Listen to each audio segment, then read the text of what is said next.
Good evening. My name is Sandra Fritz. I'm the chairperson of the Shrewsbury School Committee. Welcome to our meeting of October 11th. Tonight's meeting is being broadcast live on Selco channels 29 and 329, and it's streamed live on Shrewsbury Media Connections website. And I'd also like to thank Liz Poplowski from Shrewsbury Media Connection. She helps with all of our meetings. First on the agenda is public participation. No one has asked to address us this evening. However, if anyone wishes to do so at a future meeting, please contact us at schoolcommittee@shrewsbury.k12.ma.us. Next is chairperson and members report. Does anyone have anything this evening? Nothing? Next is superintendent's report.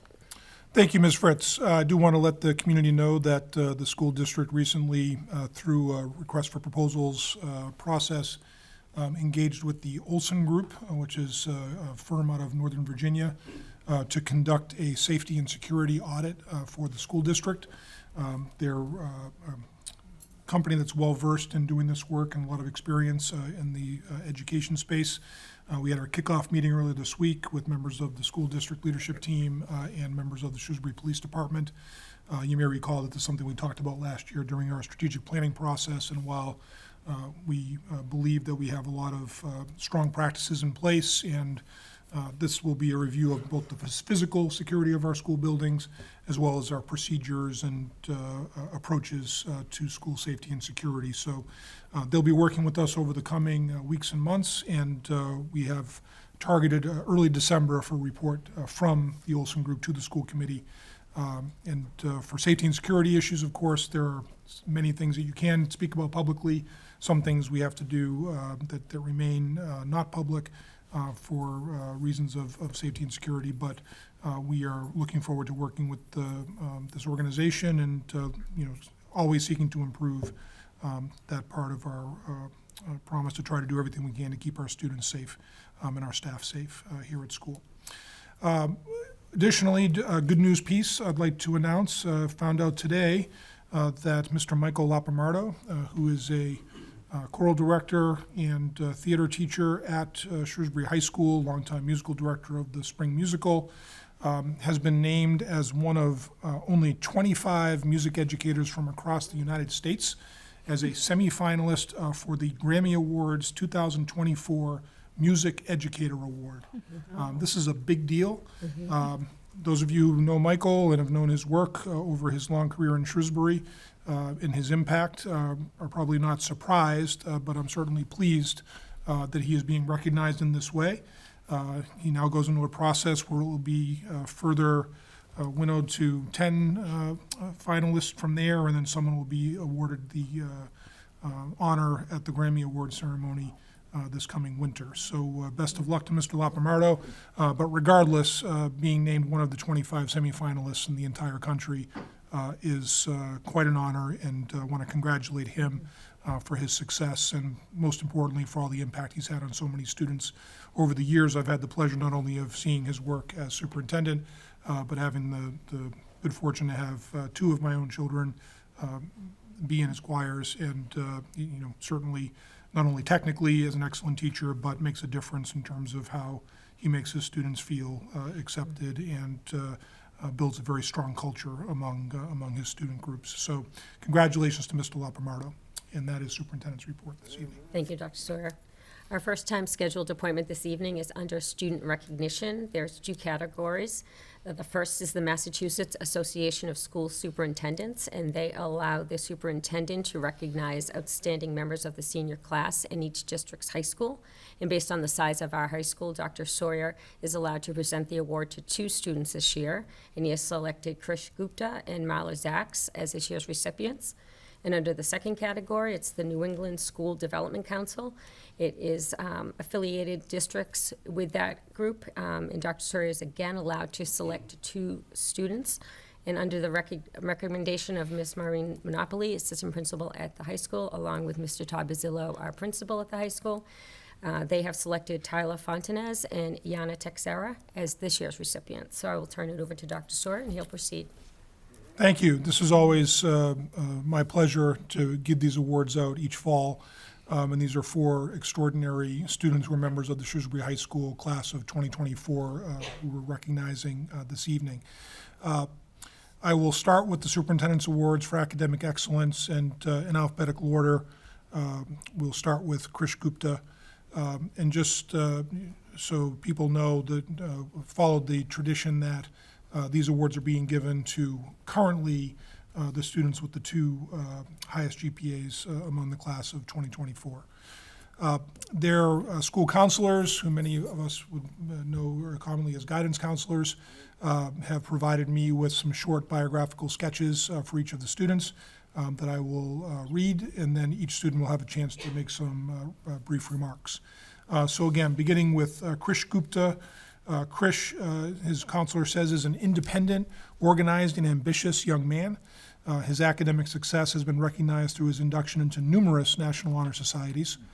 He has a true passion for learning. He has the capability and ambition to accomplish anything he puts his mind to, according to his counselor. He loves being a leader and wants to positively change people's lives. Krish is the president of the Shrewsbury High School Student Council, member of the speech and debate team, who was a second alternate in the national qualifier. He is secretary of the National Latin Honor Society. He's an AP scholar. He is the recipient of the Yale Book Award, and he is the captain of the varsity tennis team. This past season, he played first singles as the top player on the team in spring 2023. And that's just a selection of many of his accomplishments. His counselor says he's a leader in all aspects of his life, and that he's an outstanding young man who's looking forward to attending a four-year university as a finance major, and his counselor has no doubt that he will become well-known in the finance industry. So congratulations, and please welcome Krish to the microphone.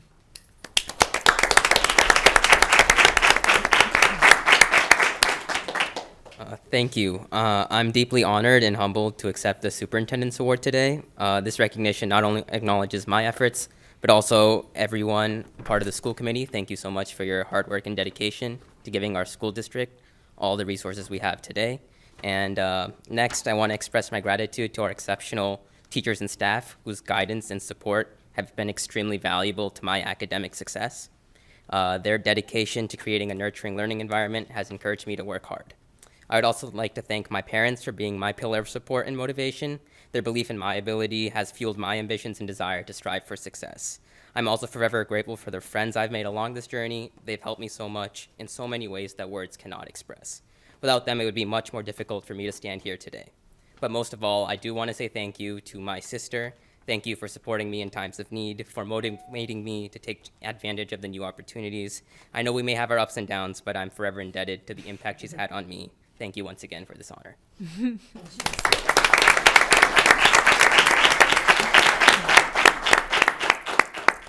Thank you, Krish.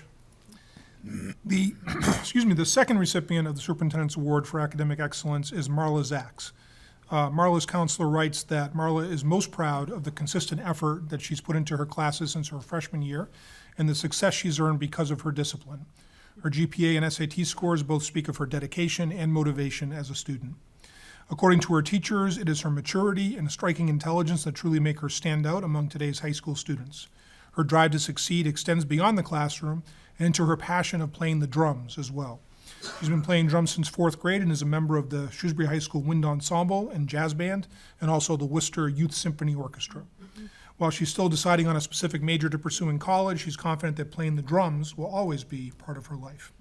Marla is a member of the National Honor Society, the National Latin Honor Society, and the Tri-M Music Honor Society.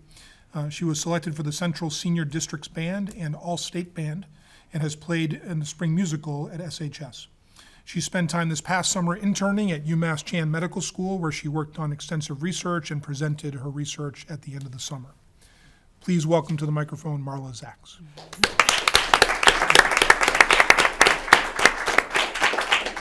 Hello. I would like to thank the school committee and Dr. Sawyer for having us here today. It is an honor to receive this award.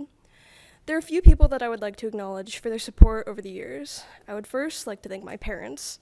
They've pushed me to be a strong student, but most importantly, they've encouraged me to do what makes me happy. To have their support and the freedom to pursue my own passions has been a privilege. I would also like to thank my teachers. Shrewsbury has provided numerous academic opportunities for me. I believe that the quality of our teachers has played a key role in that. Doc T, Mr. Bellimer, and Miss Cuddy have all been fantastic and inspiring educators. My music teacher, Joanne Martoni Pipes, has also been one of my greatest supporters, pushing me to become a better musician and a better person. I appreciate the encouragement I've received from all these people throughout the years. Lastly, I'd like to acknowledge my peers who've all made my high school experience all the more enjoyable. Thank you.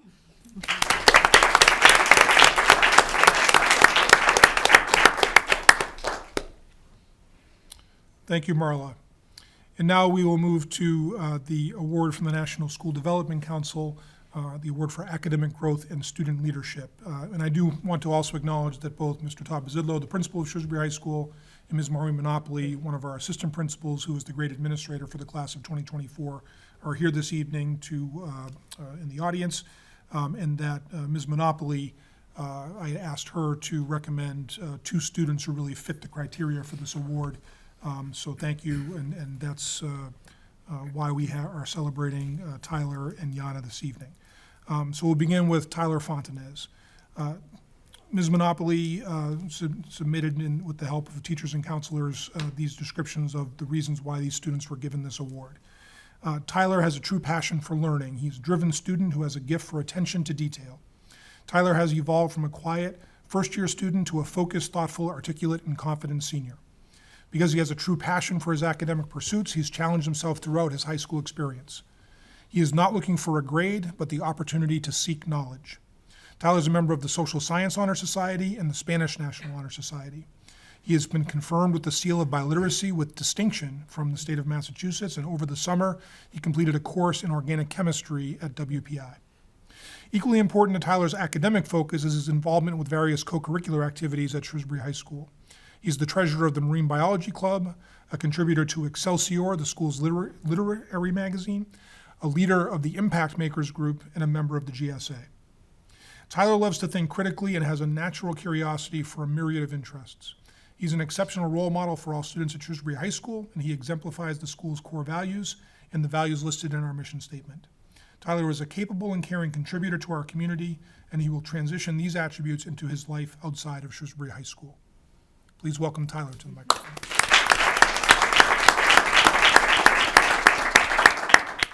Hello.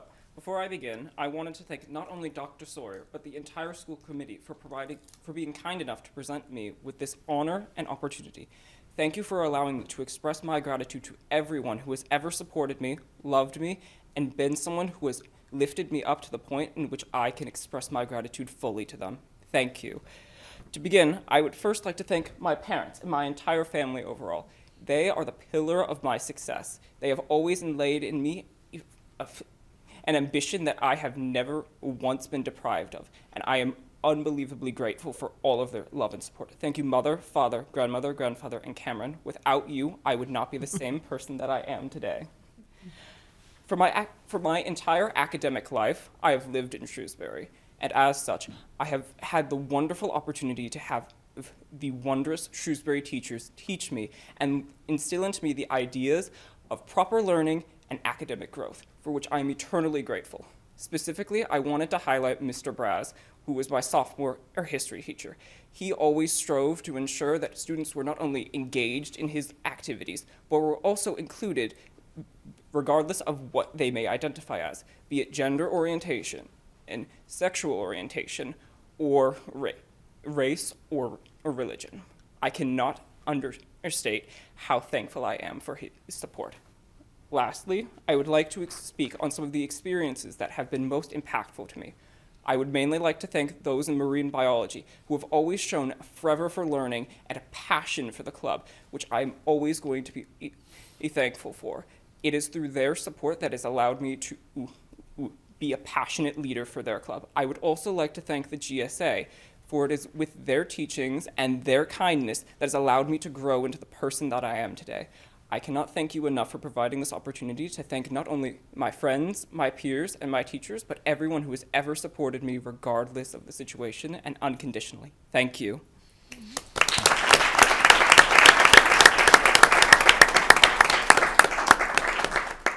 Thank you, Tyler.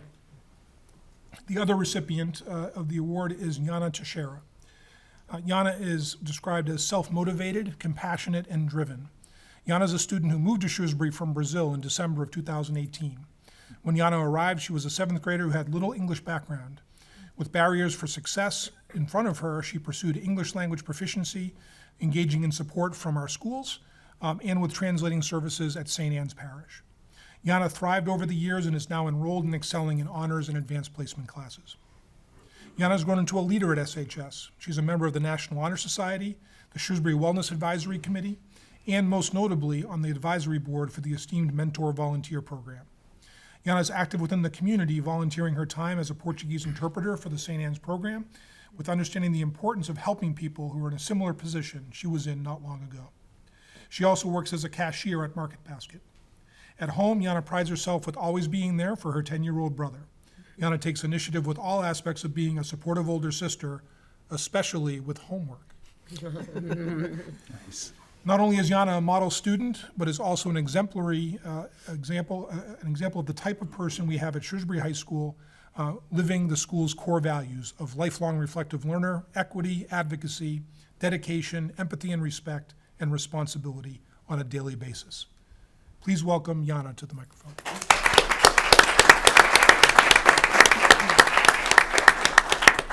Hello. I would like to thank Ms. Monopoly, Mr. Bazidlo, Dr. Sawyer, and the school committee for giving me this award. Before we begin, I would like to tell you a little bit about myself. I moved to the United States December of 2018 from Brazil. I was 12 years old and I didn't speak English. A few weeks after, my parents enrolled my brother and I in the Shrewsbury Public Schools. I had just started 7th grade at Oak Middle School, and it was hard for me. I didn't speak any English. I had just moved to a new country, a new culture, and I had no friends. It was hard to make friends since I didn't speak English, but thankfully, this changed within the first 4 months of 7th grade when I met these amazing teachers, Mr. Hopkins and Mrs. Beaton, who helped me and taught me how to speak, read, and write English. Because of them, I was able to learn English in just a few months. Mr. Hopkins and Mrs. Beaton, I want to thank you for everything that you taught me. Secondly, I would like to thank my parents for putting their hopes and dreams aside in order to provide my brother and I with opportunities that they never had. I want to thank my mom, Luciana, for being the bravest and kindest person that I know and for loving me so much. I also want to thank my dad, Paulo, for being my biggest supporter and for loving our family so much. My final thank you goes to all the teachers that I had during these 4 years at Shrewsbury High School. You do your job with a lot of dedication and effort, and I really appreciate that.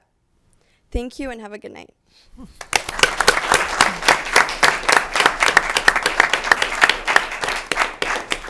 So after the school committee's had a chance to make any remarks they'd like, after that, we'll have the students come up and receive their certificates, and we'll do a brief photo op, but I'll turn it over to Ms. Fritz. Thank you. Any comments or questions?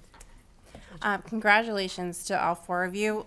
These are much well-deserved recognitions for how well-rounded each one of you are, not just the academics, but the sports and the clubs and being good siblings. That seemed to be a common theme. This is exactly the type of students that we want to come out of Shrewsbury Public Schools. And I'm so impressed. I'm always impressed when students come up here and they speak.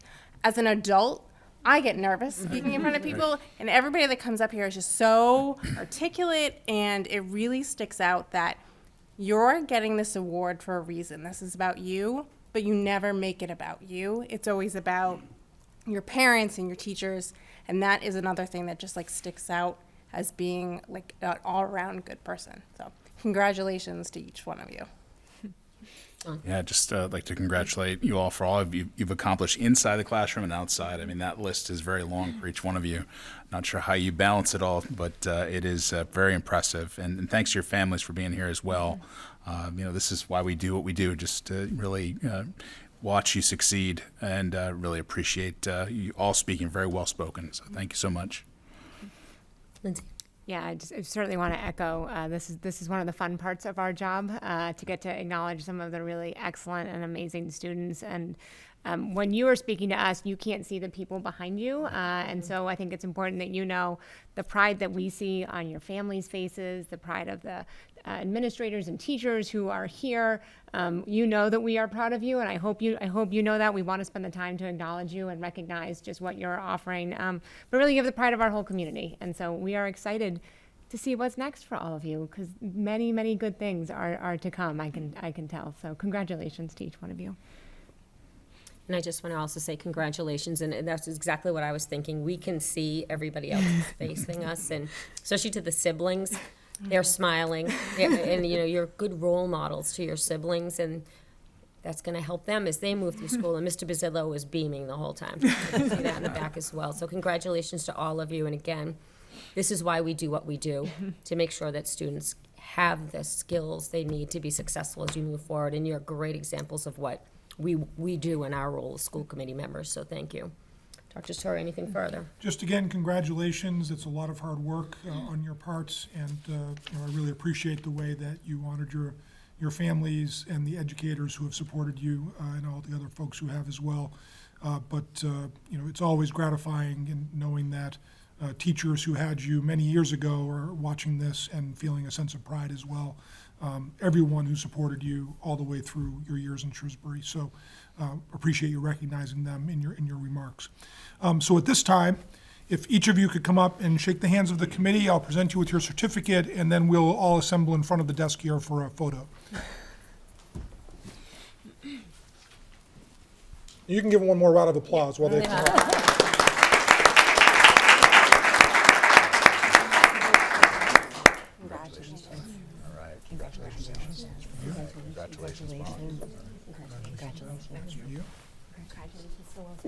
Thank you. That's for you. Go around. Very proud of you. That's for you. All right. Mr. Bazzillo and Ms. Monopoly, you come on up too, please. So we're going to stand. Why don't you guys, school committee will kind of stand behind, and you guys can stand in front with your certificates. How's that? Some of us are smaller. I know, so you got to be on the side. So yes. Tyler, why don't you get kind of right between Mr. right there. Open it up so they can see their certificate. So the certificate's right side up. Make sure of that.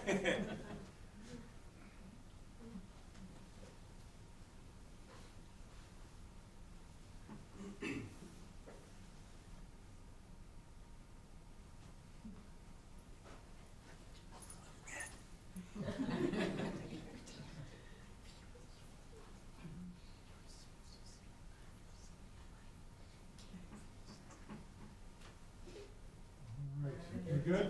Thank you. Excellent. Congratulations, everyone.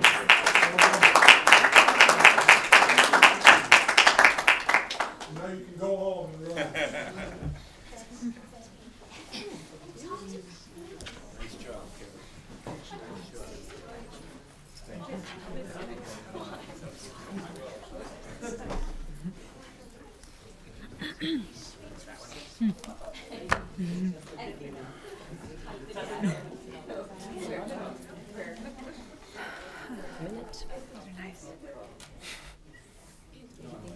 Okay, next on the agenda, we have,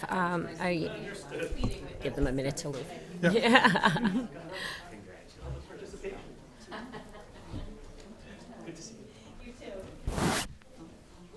Okay. Next on the agenda, we are going to talk about Article 3, which is at our special town meeting on Monday, October 16th. Left or right? And tonight, we have with us Mr. Chris Girardi, Assistant Superintendent for Finance and Operations, along with Jeff Howland, Director of Public Works, and Mr. Bill Tuttle, who is the Division Manager for Public Buildings. Article 3 consists of our proposed capital investments for a total of $350,000 in capital funding for temporary air conditioning for top floors and other spaces in non-air-conditioned school buildings, as well as some safety and security improvements to school and municipal buildings. So I'll turn it over to Dr. Sawyer and Mr. Girardi. Thank you. I can begin and then turn it over to our guests. This is a really good news story and something I'm very appreciative of, that the municipal administration saw fit to propose this as a capital investment to the town meeting members coming up at the special town meeting. Over the last several years, we've had discussions in talking with and the town is very supportive of us in terms of whether it's building new school buildings or renovating, and we're at a point where, 5 of our 9 schools are climate controlled and 4 are not. There's some minimal climate control in some spaces that were originally designed to be used all summer, offices and usually the media center. But when we have, unfortunately, over the last number of years, more and more instances of very hot and humid weather, either at the first phase of the school year during August, September, or late in the school year in the May and June timeframe.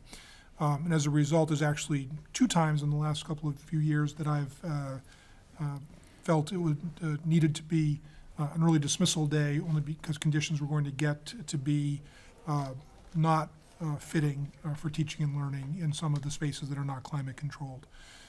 And so, based on some ongoing discussions with the municipal leadership, they've come up with a plan to provide some temporary air conditioning options, triaging essentially the spaces based on the amount of money there is to invest, procuring as many units as they can. There will be temporary air conditioning units, what they'll describe to you, to put in some of these top floor spaces or spaces that are have more heat than others on those days, and make it better conditions for our students and our staff members. So with that, I will, and there's also some other funds for some safety and security pieces as well.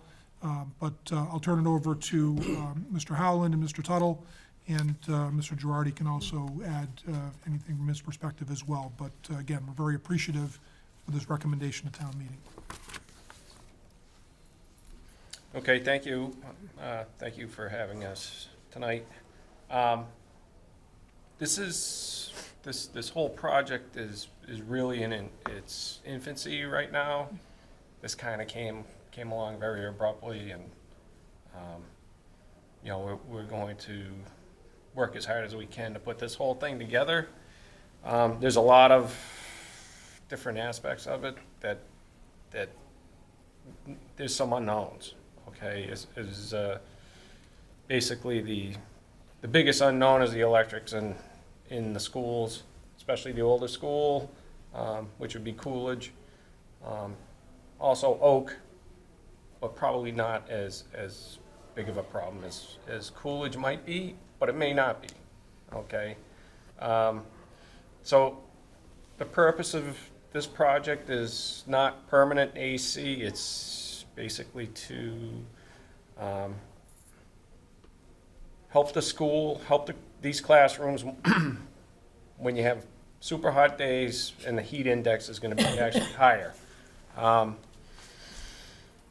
Heat index is a derivative of the temperature and the relative humidity, and I think our weathermen actually use a real feel term for that, but anyways, it is temporary. I think it'll make a difference, but at some point, hopefully we can get 5 years out of this and provide some relief to those classrooms. The project itself is 106 units, 106 AC units. Total among 4 different schools. There are 49 units that we propose at the high school, 15 units at Oak Middle School on the south end of the school, 18 units at Coolidge, which is the second and third floor, as well as 24 units at Floral. There is a total of 45 spare units proposed, but those will probably be installed at a later date because we can only do so much in the short amount of time that we have to before next April. So that's the gist of the project. And like I said, it is really in its infancy right now. So it's going to take a lot of work. You want me to? What's that? You want me to do? So, as Dr. Sawyer said, this is on our special town meeting on Monday night. It is Article 3. There is 3 components to Article 3, 2 of which affect the schools. The first one's $250,000 for the AC unit project, and the other is $35,000 for safety improvements, which can't get into, but it is safety improvements at both public buildings in the schools. We are already doing some safety improvements as part of ARPA funding, which has already been procured. We're just waiting for the equipment to arrive so that we can install those safety improvements, and those are at also municipal and school buildings. In that $250,000 for the AC project, roughly $110,000 of that is for the purchasing or procuring of the AC units themselves. $35,000 for electrical upgrades, and as Bill said, Coolidge probably will need some electrical upgrades, and possibly at Oak. We're not so concerned about the high school of Floral, but there is still money in there just in case. We'll also need carpentry in order to fix the AC units, the exhaust to the windows. Most of the windows come in, so the window will have to actually be removed, and then there'll be some sort of panel put in the window in which the AC unit or the exhaust goes through. We envision that the project will be completed plus or minus around April vacation. Obviously, it can't be done when kids are in school, so it's either got to be done during the school vacation week or nights or weekends. Because we have to take the windows out to do it earlier than April vacation, we are subject to potential very cold weather, which would reverse the problem and actually bring cold air in versus trying to, in the opposite way, instead of heating the building. So it will be more than likely around April vacation. And gentlemen, could you describe kind of what these units look like for someone who's watching and listening at home? Sure. This is a typical roll-around unit that we have with a 4-inch hose that comes out of the back of it. We have some that we use already. There are certain students that need extra cooling or whatever it is in the classroom, and so there's few classrooms at Sherwood that we take the windows out of.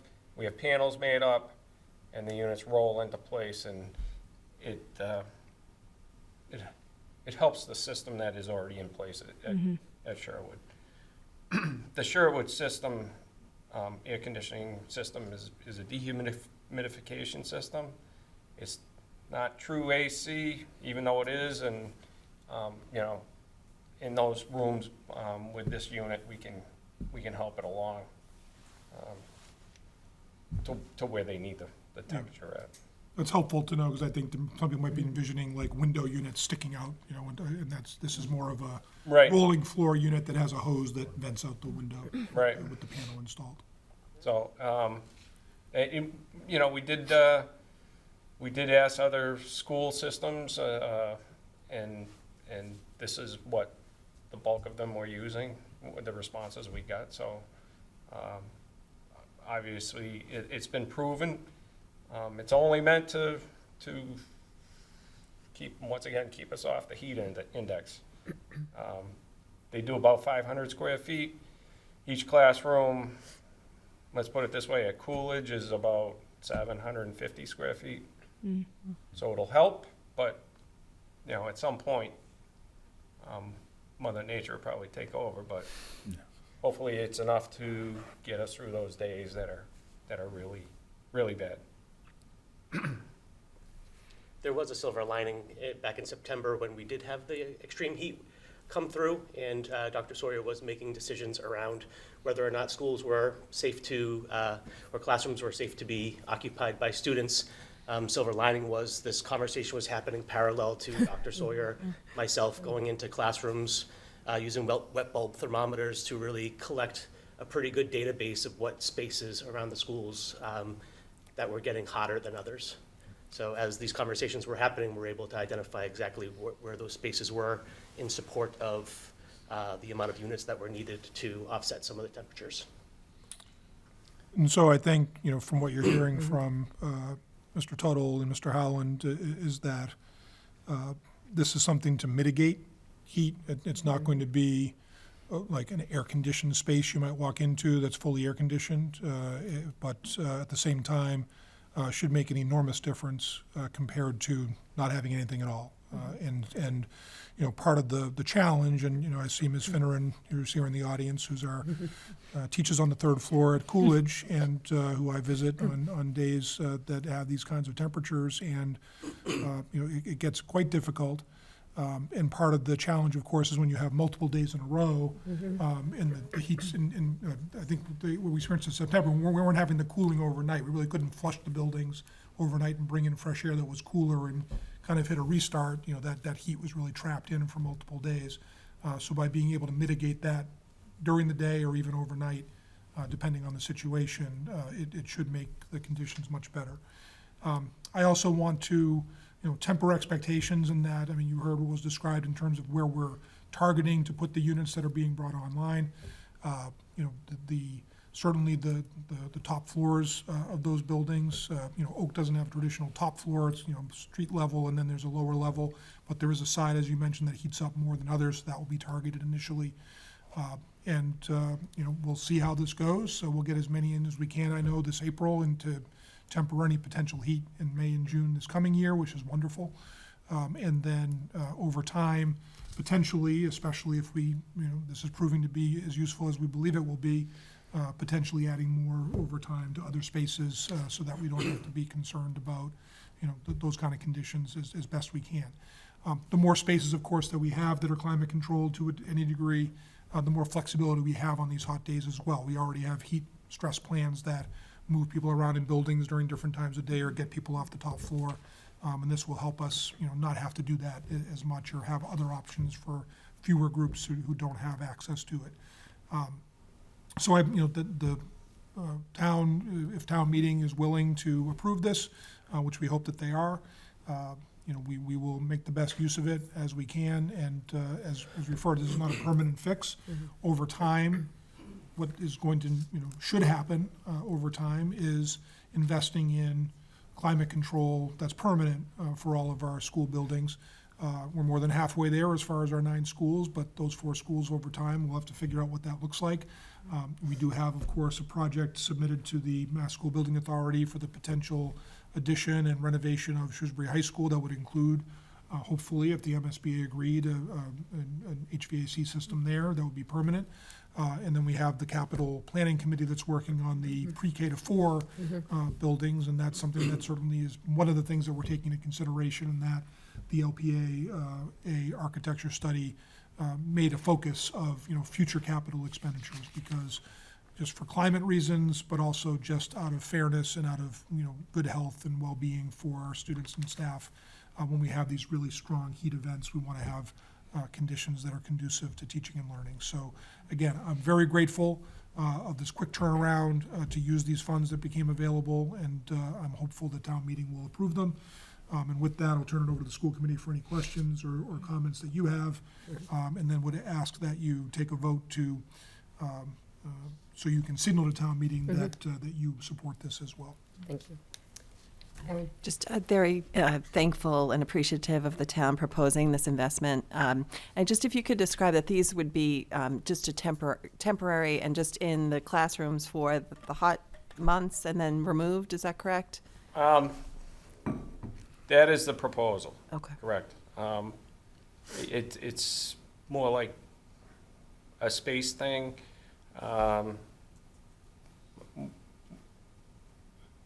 The idea is only to use these things on the days you actually need to use them. Okay, obviously because of utility costs, we don't want to run that up any more than they've already gone up, which has been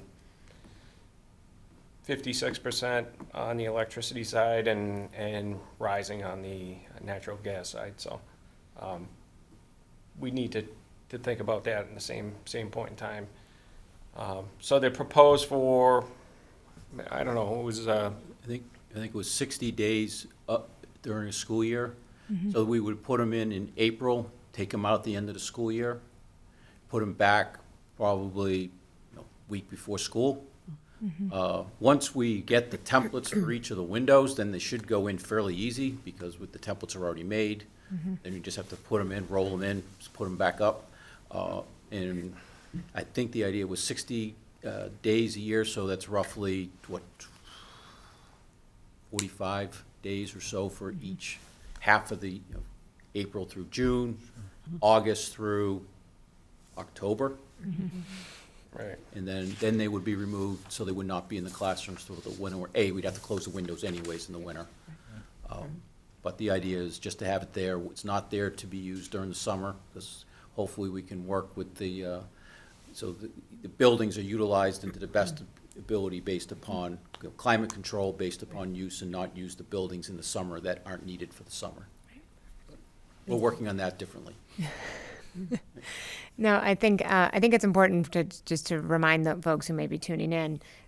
Oftentimes, folks maybe don't understand the relationship that we have as a school committee and the school department with the town. When you own the buildings, we sort of use them, but you maintain them, and we talk about this at different points in time. But if people are just tuning in, the idea that we continue to think about a partnership in the short term. I appreciate this is not a long-term solution. It's not the most energy-efficient way to do this. But then again, canceling school because of heat is extremely disruptive to members of our community and to many, many members, not both to their educational ability to, we know kids can't learn as well when they're really hot. It's not just Mrs. Finneran who has a problem in Coolidge. I'm sure if we asked those 4 high school students who were here earlier, they would have strong words about what it's like on the 3rd floor at the high school. So it's, both to help them learn, help prevent us having to take more drastic measures of closing school and having a sort of a temporary solution while we explore the longer term, frankly more expensive but better solution that we need to come up with as a community. And so I'm very supportive, certainly, and appreciative of the town for bringing this forward and bringing it to town meeting. You certainly have my vote at town meeting, but also I know. I just know there are lots of kids and staff who will be appreciative of, even if it's not perfect, it's going to be better, and especially in some of those spaces. So an improvement is a really good way to go here. Also, thank you. I think it's an issue of equity as well when we look at our buildings, because like Ms. Heffernan said, these are town buildings, they're not school buildings, they're town buildings, and we want to make sure that staff and students also are comfortable, because we know most of our work environments have air conditioning. And I picture them kind of like the home units you can get that you can roll around now. Are they similar in size, or are they bigger than like a unit you would have at They're home? very, very similar. Similar, They're okay. Almost identical. Yeah. Okay. Because I'm thinking, before we put our HVAC in our home, we had those, so we would roll them into the garage and we would put them away, in the wintertime. So that's what we're thinking of, putting them away. So there's no usage, they're not needed, they're out of the school, which is good. And I'm also glad you mentioned, because I wasn't sure looking at it with the 250, that does include that electrical upgrades, typical with older buildings that you might have to with new electrical things coming in. But I think it's worthwhile. It's a temporary but slightly long-term solution until we can figure out the best way to maybe fund what we actually need in all of these town buildings for HVAC systems. So thank you for that. Anything further, Dr. Sawyer? No. And I agree. I think it's important for us to take a vote and make sure that we have support for this as the school committee going forward to the town meeting. So may I have a motion that the committee vote to endorse investments in special town meeting items for funding for temporary air conditioning for top floors and other spaces in non-air conditioned school buildings, as well as some other safety, security improvements to school buildings? So moved. Second. All those in favor, please say aye. Aye. Motion carries unanimously. Thank you very much for being here tonight. Appreciate the information. Thank you, you. too. We'll see you Monday night. See you Monday night. Fingers crossed.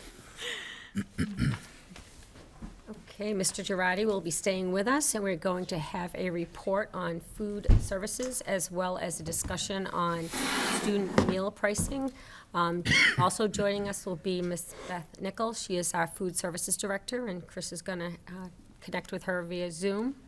So this report is going to talk about our program offerings, staffing, meal pricing, and student participation, all in the context that the Massachusetts state government recently approved universal no-cost breakfast and lunch for all students permanently. And we also do want to talk about what a lunch price would be going forward for a student who chooses to take a second lunch. Turn it over All to right. Chris. Thank you. Working to get us hooked up here.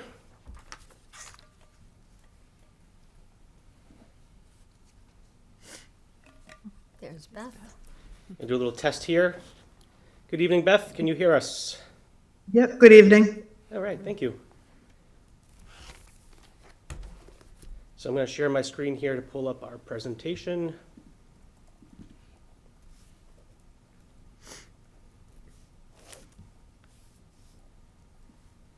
Okay. Beth, we are good to go. Thank you for hearing my annual report this year. And Chris, you're going to change the slides? I'll manage the slides, correct. Okay. Trying to get your Can volume change it. The food service program offers both breakfast and lunch to all students in the district. We currently offer breakfast and lunch on all half days, and the participation on half days has been growing. We do offer snack to the preschool programs and additionally catering and vending services to the district.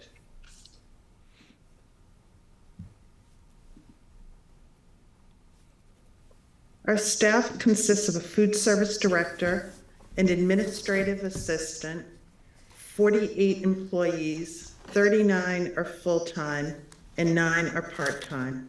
This past year, we negotiated a union contract which runs from July 1st, 2022 through June 30th, 2025. We raised rates so that we were much more competitive in the labor market and to help with staff retention. All of our employees meet the required yearly USDA professional standard requirements. Additionally, all our employees are ServSafe and Allergen certified. A USDA and DESE update. This current school year, we were awarded a grant for $30,000. It was the Northeast Food for School Funding Grant, and the money is to be used for local, high quality, and minimally processed foods. We are working with the Worcester County Food Hub, who represents about 25 farmers and local meat and cheese dairy producers to provide us with these really wonderful products. I also found out this week we were granted an additional $7,500 in funding for those products. This year, Mass became the 8th state in the United States to make universal meals permanent. The goal of this is to sustain the financial health of school nutrition programs, spur local food procurement, and maintain a high standard of nutrition for breakfast and lunch. This year, the USDA has made a change to the meal pattern, where we'll be required to decrease sodium limits by 10%. Lunch pricing. The USDA requires the weighted average price of lunch to be equal to the federal free reimbursement rate. The free FY24 reimbursement rate is currently $4.38. Our current lunch pricing is at the elementary level, $3.25, the middle school, $3.50, and the high school, $3.75. The first meal that students take is free if it's a reimbursable meal. A reimbursable lunch must have 3 of 5 components: protein, milk, grain, vegetable, and fruit. One component must be a fruit or vegetable. A reimbursable breakfast must have 3 components: grain, fruit, or vegetable, and a milk. A second meal is a charged meal. I'm recommending that we increase the lunch price for second and non-reimbursable meals to $4.50 at all grade levels next year. We do offer a variety of a la carte items at the middle and high schools. At the elementary schools, we have very limited options for the kids to take a la carte items.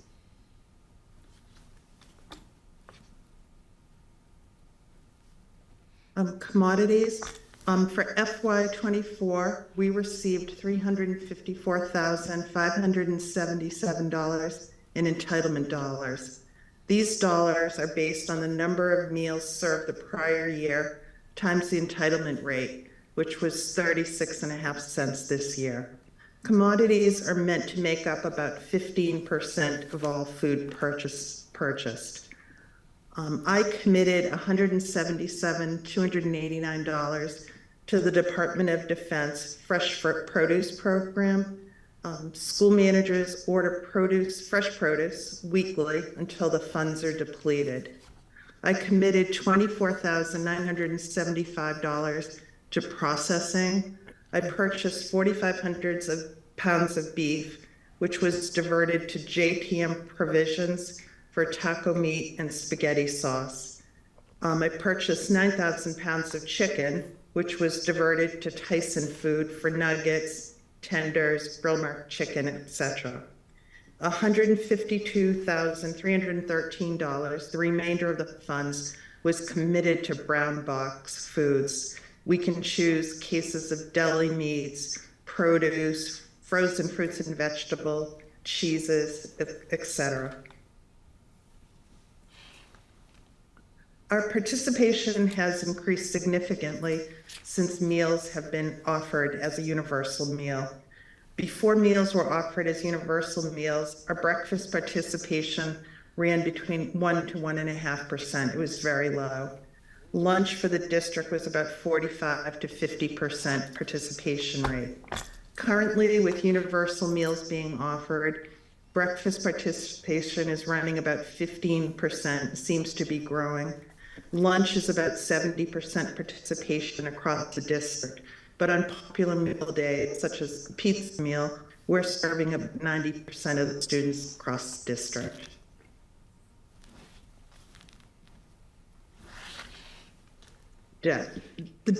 Our current district meal charge policy allows students to charge with a meal. There's no cap on the amount they can charge. Regulations require that food service be reimbursed for bad debt. Last year, we were reimbursed $26,639 for bad debt. Parents do receive an email daily, Monday through Friday, as soon as their student goes into a negative balance. Also, for students that have large amounts of debt, managers and I also call parents, reach out to parents to remind them that they need to add money to account. Given that meals are free and permanent funding for universal meals is taking place, I think we should revisit our policy this year and look at maybe putting a cap on charging to lessen bad debt across the district. Financials, our beginning balance in FY23 was $1,209,861. FY23, we made a profit of $266,515. Our beginning balance for this year, FY24, was $1,476,376. Our revolving account balance must be no more than 3 months of expense. Our average monthly expenses for FY23 were $337,714. Our revolving account for FY24 cannot exceed $1,013,143. We're very healthy financially. We're just serving a lot more kids, and the reimbursement rate is fairly high.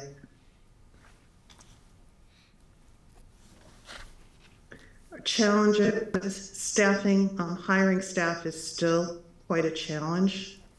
Ordering continues to be a challenge for my managers.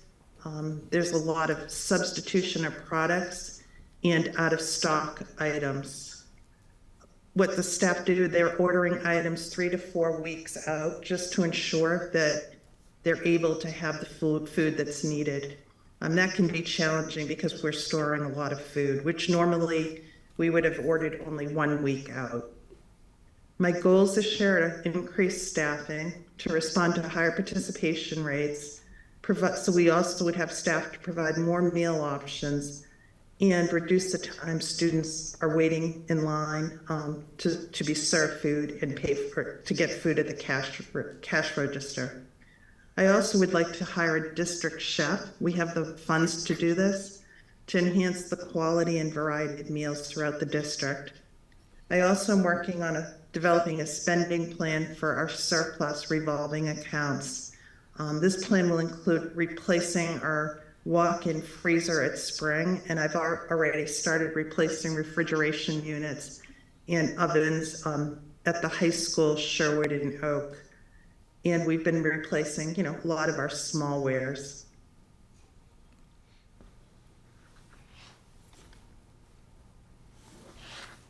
All right, Beth, thank you. Thank you. At this time, we welcome any questions that the school committee may have based on our food services presentation. Thank you. Go ahead, Erin. Just wanted to thank you very much for the report. It's very informative and very helpful. Just wanted to make the comment that I'm very happy to see the participation of the students in the Universal Free Lunch Program. That 15% of students are getting breakfast every day is great, and 70% of students are taking advantage of the lunch. It's just wonderful. It removes the stigma too of students taking a free lunch, and it's wonderful to see. And I can understand and appreciate your challenges around staffing with this increased participation. It must be very challenging to be able to serve this number of meals with this higher participation. So I think trying anything that we can do to help you with this increase in staffing and to make these lines move more quickly so that students have more time to eat their meals is obviously very important. So. But I think that's a very important goal. So thank you for all your comments and for presenting tonight. Lindsay. Thank you. Yeah, of course, really appreciate all of the work that the entire food services team does here. And I'm excited to see that we're bringing on a chef on quality and looking at, I know that's something that we heard in some of our strategic planning, not loud, but we hear it sometimes about the variety and not everybody wants a ham and cheese sandwich or whatever the case may be, right? And so I'm happy you're moving in that direction. Can you just explain to me a little bit? We obviously had a pricing scheme that was different based on the grade level. And I just don't understand, or I don't know, if we have a one price that we need for everybody, appreciate that's for the second meal, is the assumption that everyone gets the same allotment of food? I asked this question because I have a 6-foot-tall sophomore for whom one slice of pizza is not enough, and he's still hungry. And so while I don't mind that we need to charge folks who are having a second meal, I'm just wondering about the need to, we had the variety, and I was guessing it was maybe because the size of the lunch was different, but I actually don't know that. And so could you just help me understand how that works? The pricing differential, we just felt that the students at the elementary school, they had smaller quantities, and they just didn't eat as much food. So we had a lower price there, where the high school students had larger portion sizes and ate a lot more food. We have bars, fruit and produce bars that students can, freely take whatever they want. And we did that at all grade levels, but traditionally the older the student, the more they took. So that's, why we had a higher price, the middle and high school over the elementary schools. And I want to say at the elementary level, there are very few kids that take a second meal. A lot of kids will buy a second slice of pizza. Middle school, same, very few kids that take a second meal. We tend to see that mostly at the high school level. Can I follow up? And so the slide we had on the a la carte pricing, it has the pricing of, as of today. Obviously, we want to change the second, you're proposing changing the second lunch price. Are you thinking that we would also then look at changing the other a la carte pricing if we're making the second meal go up to the $4.50 price point? So would another slice of pizza go up, or another muffin, or whatever the other pieces are? No, those prices I update every year, and Okay. they're running probably a 30 to 50% food cost. This year, there's no need to go up on any of the other a la carte items. Great. It would just be the meal pricing that I'm recommending that we raise, Great. because we have to be at that weighted average. Maybe I could ask, as we go forward, bring on a chef, look at this issue. I know it's part of our strategic plan for many years, so this is not a near term, I'm asking tomorrow, but if we can kind of look at the portion size of the meals, if we're running some surplus, and I'm wondering, if a lot of kids are coming back, what percentage is a lot of kids? Is it enough food for enough kids? And if we can kind of just take a look at that and think about if there's any opportunities or any needs to kind of reassess what we're serving going forward. And maybe a chef will help us look at how many calories is the right number of calories at the right level for kids. So that's where So we do have guidelines for like calorie levels, serving Of course. sizes. But I mean, I think, the kids, if you come sometime and see our bars, there's so many options of, the kids can really load up with, all fresh fruits, vegetables, more grains. It's just more the center of the plate entree. They're only getting, say, one hamburger. They're only getting, one popcorn chicken bowl. But every other item, they can take as much as they want of. Okay, great, thank you. Rachel. Thank you for the report. I just had one question. So I know that one of the challenges was with ordering. And have we run into an issue where something hasn't come in that we've had to change the school lunch menu? Or like if we had to change, like if we're, we haven't gotten a shipment of chicken nuggets, and chicken nuggets are what's going to be served at the elementary school, do we have a backup plan for what we serve students and how that gets communicated back home? Because I'm just thinking, like, little kids are going to show up.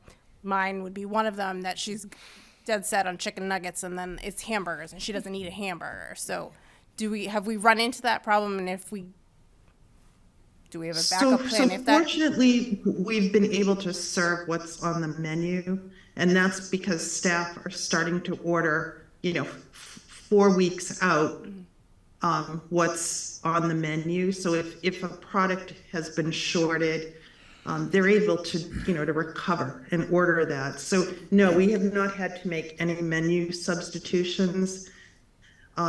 What's been challenging is that we have product spec that we like to use and the kids really like. And, sometimes we're getting in a substitute product that isn't quite as good or tastes a little different. But, that's only happened a couple of times because the staff is ordering so far out. And I would, if we were to have to, accommodate the menu, there's still probably enough safe choices on the menu that if we had to substitute something, I think students would still find something. Okay. But fortunately, we have not had to change the menu at all. Thank you. Just thank you for the presentation, Ms. Nichols. One question about the district chef. I'm curious if that role is something that is becoming more common. Is it something like, do we have something to compare that to within like neighboring districts in terms of like the impact? I think that, that Worcester has a chef. I think some of the larger districts do.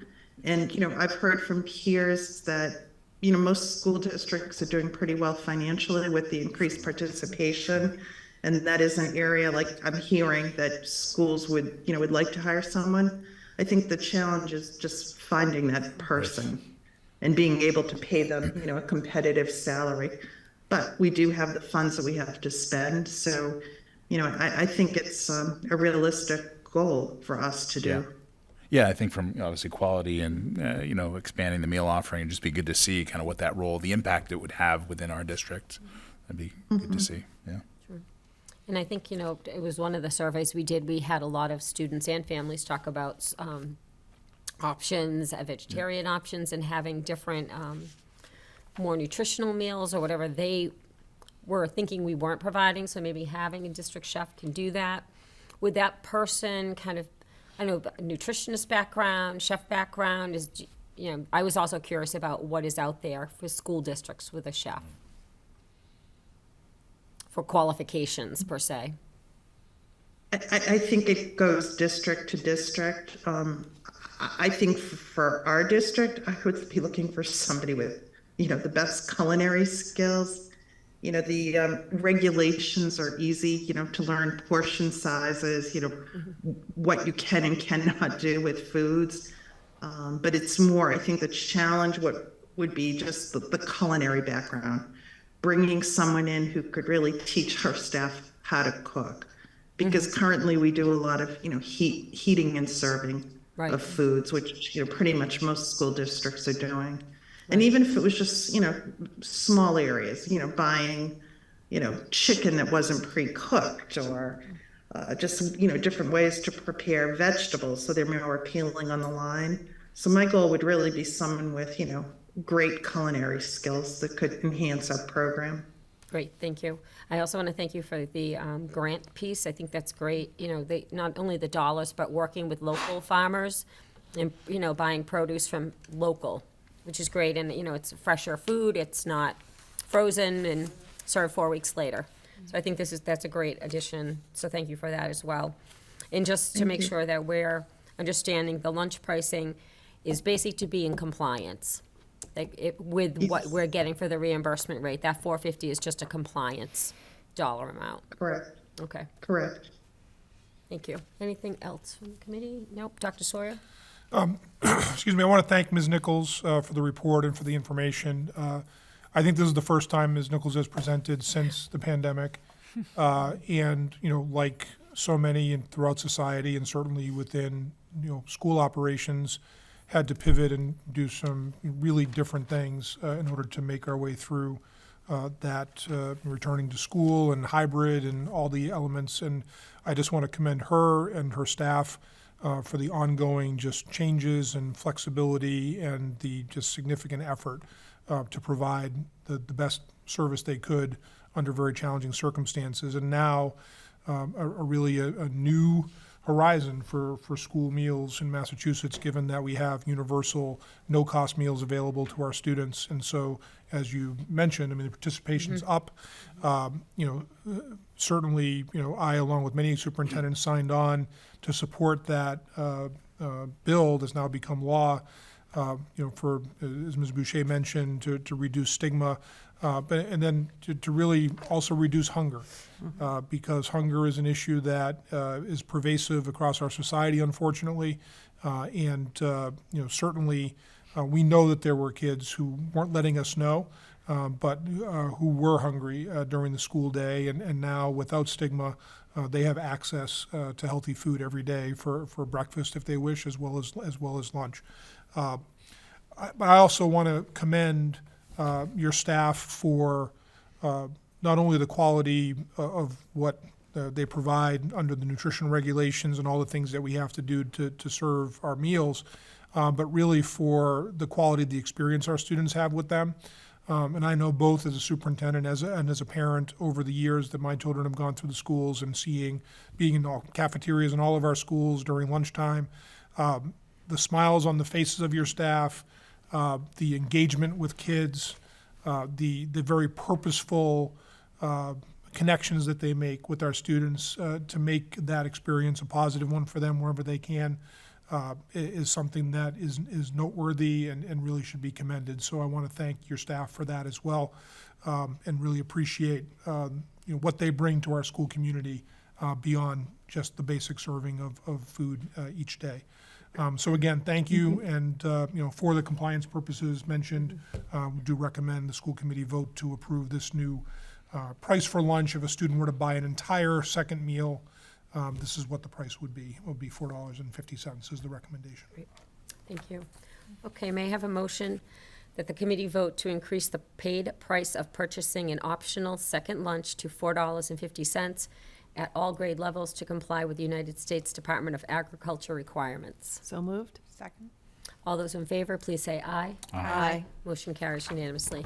Thank you, Ms. Nichols. Appreciate your report. Thank you. Okay, next we're going to move on to a report for pre-K through 12 enrollment in the pre-K through grade 8 class size report. Each year, the district is required to provide a report on enrollment as of October 1st to the Department of Elementary and Secondary Education, and Dr. Sawyer will provide an overview of the district-wide enrollment. All right. Looks like I'm connected. So thank you. This is information each year. The state does a census as of October 1st. They let school districts have a month essentially to shake out, students who were enrolled and move-ins and move-outs and cleaning up data. And October 1st is when they take the official census. This year, a couple of key points in terms of our grade spans, pre-K to 4, we're pretty flat, up by only 14 students out of a total of 2,192.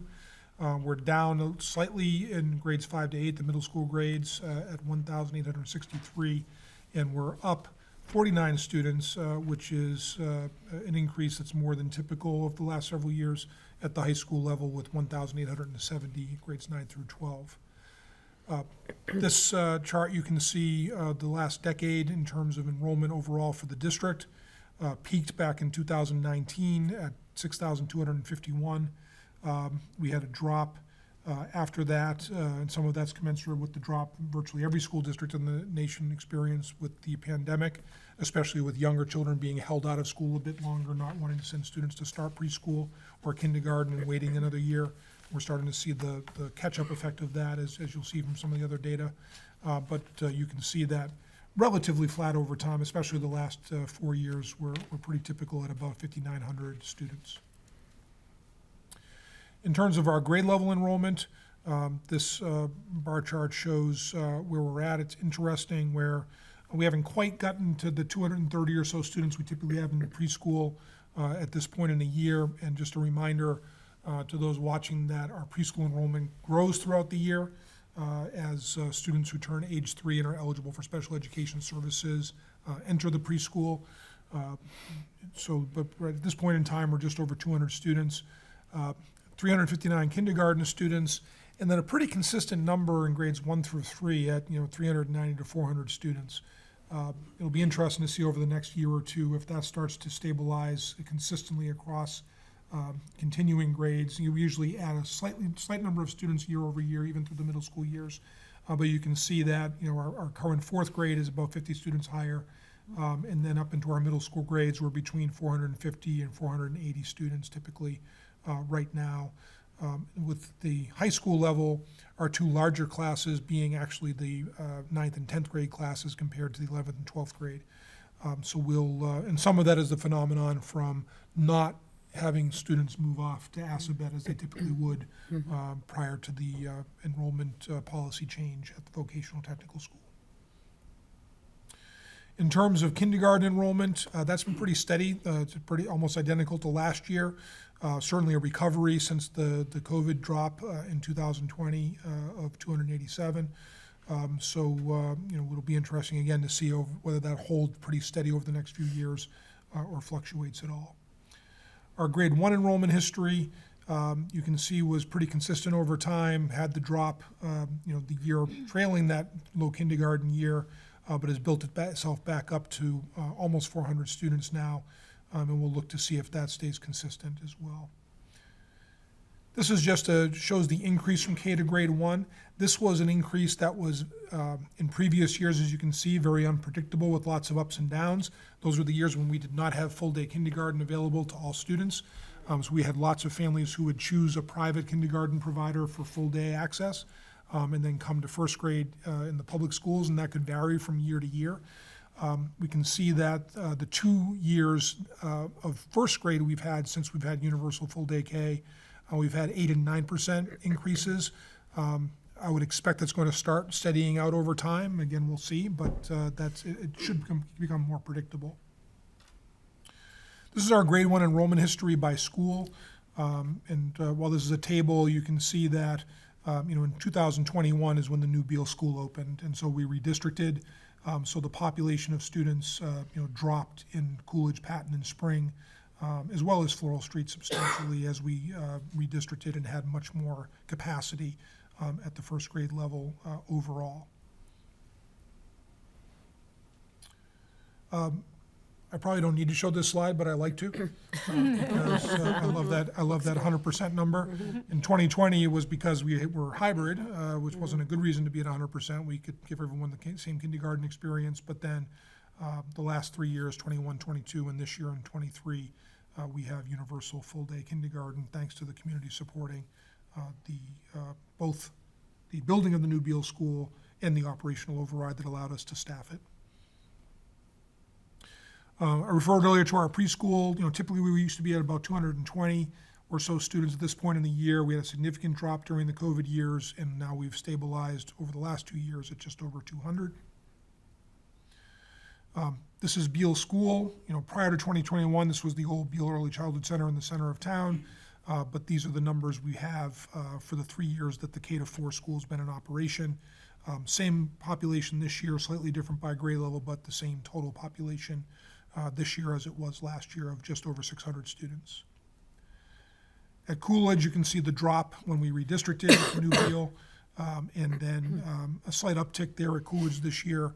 I know that our fourth grade classes, for example, are some number over what we predicted, so we're keeping an eye on some of the, and we'll be doing a report later in this fall of projections that we have going forward as we see what the data looks like over this year. At Floral Street, you can see the drop when we redistricted in 2021. We've had a slight increase this year over compared to where we are. We're about 40 students higher than when we redistricted 2 years ago. Patton, same phenomenon. We're trending downward in terms of the total population at Patton School, and that's something that will be interesting to see what shakes out over time with the new districts that were established when we did rezone the elementary neighborhoods.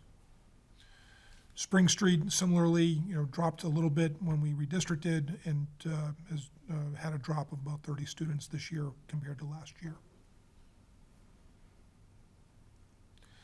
At Sherwood, it's been trending a bit downward. That's the design capacity for Sherwood is 900 students, so we're closer to that design capacity, and design capacity usually has some flex for another 50 or so students on a 900 student school. We've been as high as close to 1,000 at Sherwood, and so definitely better for that design space with this current population of 920. And at Oak, similarly, down from almost 1,000 5 years ago to 943 students this year, very similar population to last year. And the high school, which I spoke to earlier, was almost 1,900 students. It went over 1,900 that year in 2019, 2020, as students were added over the course of the year. But these are the October 1st numbers. So we dipped a little bit over time, and now we're trending back up again. That phenomenon is largely in part due to students not having access to Assabet. This next slide shows our out-of-district special education placements. This year you can see a drop from, we had very consistent numbers the last several years at just over 60. This year we have 48. But as you can see in the note there, 17 students who otherwise would have been an out-of-district placement for their post-high school services for students who require special education support until they turn age 22 are now being serviced in district through the new RISE program. We had a couple students in it last year, 17 this year. So that's a shift there. That's really changes that. Otherwise, that number would have been pretty consistent again. Here you can see that story of our vocational technical school enrollment, trending significantly downwards, and unfortunately that's something we expect to continue.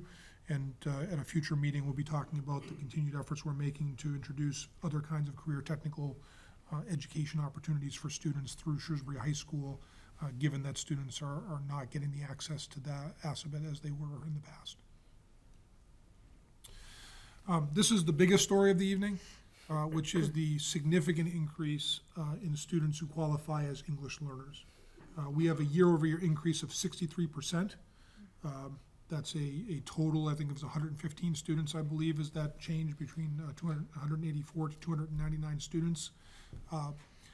And just to, certainly the students that we have from the emergency shelter that opened in the community is partially responsible for this, but it's actually responsible for less than half of that increase.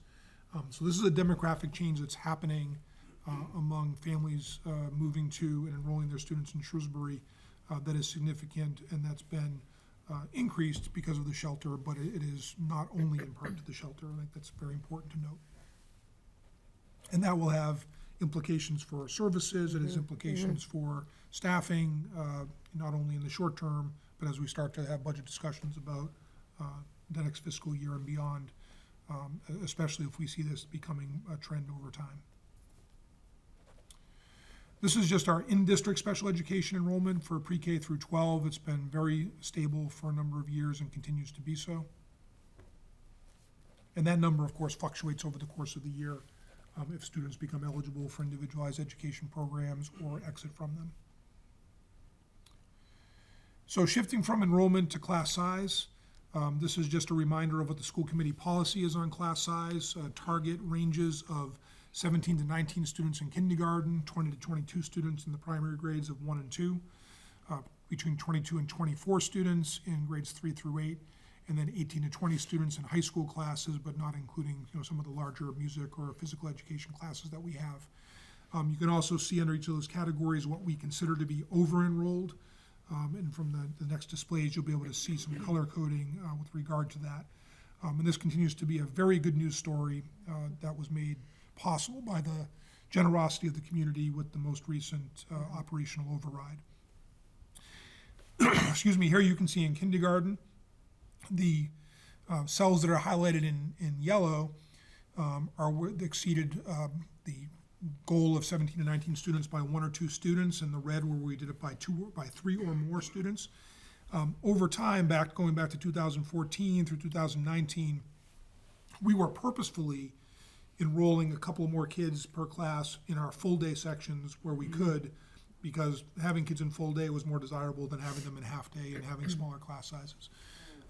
But then once we were able to get the access to full day K, we were able to, and open the new Beal School, you can see that we've been at the lower end or even below what the guidelines are for kindergarten. In this display, you can see grade 1 on this side of the slide and grade 2 on this slide. Again, some past years pre-override, we had some times where we were within that 1 or 2 over. On average on the different schools, you can see the schools across the top, Beal, Coolidge, Floral, Patton, and Spring Street. If this went back pre-2014, we had a couple of years where there were a lot of reds prior to the first operational override, and we've been able to avoid that, thankfully. This year, the second grade at Beal is the only average grade level that is, it's 1 beyond the guideline of 20 to 22. And we did end up having about 7 more students who were there compared to what we projected. But overall, very healthy class size averages across our primary grades. For our grades 3 and 4, again, grade 3 here on the left and grade 4 on the right, you can see that since 2020, we've had no averages that are over exceeding what those guidelines would be. And again, very healthy class sizes across grade 3 and 4 across the district. This is another really good news story. This is the first time that I can remember, I think in the entirety of my superintendency, where actually all 4 middle school grades are averaging within the school class size guidelines. We've always maximized the space there, the number of teams that we have, and have always been typically a titch, 1 or 2 students above the average for at least 1 or 2 of the grades, if not more. But that's been, as you can see, since the override, mitigated substantially with only a couple times in this year. No gold cells, all white within guidelines, which is something that is very, very pleased with. And just so the high school, which has some more detailed work that they do around their class size report, they'll be presenting at a future school committee meeting, and you'll get more detailed class size information with the high school at that point. So at this point, I'm happy to answer any questions or hear any comment the committee has relative to our enrollment this year as of October 1st. Thank you, Dr. Sawyer. Any questions, Erin? I just wanted to make the comment to reiterate what Dr. Sawyer said, just how great it is to see that all of these class sizes are within the guidelines of the school committee put together, and just coming out of the pandemic, that these, especially elementary and middle school levels, that these class sizes are, on these smaller size, and kids can get more individualized attention, and it's just wonderful news, and thank the community for their support to make that a possibility for us. Anyone else? Lindsay? Yeah, I want to just call out, Dr. Sawyer, your note about the, was it 63 or 68% increase in English language learners? And I want to just also harken back to earlier in our meeting. I think 2 of the 4 young people who received awards tonight had backgrounds for whom they were not, English was not their first language. One with a seal of biliteracy, which I think generally means that they were raised in. Yeah, I'm not sure that always is. But in any event, clearly one, that was part of the narrative. And so the fact that we have a greater need here does not, and we need to address it. Obviously, these young people can go on to do incredibly amazing things. I wouldn't want there to be any stigma in our community that there's something particularly wrong here. It's a demographic, thank you, shift, and that we need to account for, and then need to make sure in our budget process that we're funding and supporting and providing what is needed. But that hopefully a lot of these young people are, moving out of needing those services and are able to then access the full curriculum in English at the time that they're ready. And so I think it's really important for our budget, and it matters that we provide those services and get them as quickly as we can to the young people who need them. Certainly an important piece for us to be paying attention to all in all. So, I know how important this report is for the many, people might think this is just like, oh, well, I wonder why they're doing it now, but how important this is for DESE, for our state funding, all of our formulas tied to this demographic information. And so it's critically important, and there is a ton of work behind this, Dr. Sawyer. So thank you to the team who helped to put this all together. That's good. I think, we talk about these numbers, but this is just a number that we're looking at, and it doesn't talk about the mix of student needs. So where we may be a little flat now with student population, as you mentioned with ELL and a 63% increase, that's a different need for services and funding that isn't reflected in the number, just the number. So I think that's something we have to be mindful of as we move forward and as we talk about what we're looking at in enrollment versus needs, because they really are 2 separate things, and a number doesn't tell the whole story for us. So thank you for the report, Dr. Sawyer. Anything else? Thank you. I mean, Ms. Heffernan mentioned it, but I do want to thank the team who works on this in terms of the presentation and the data in your packet.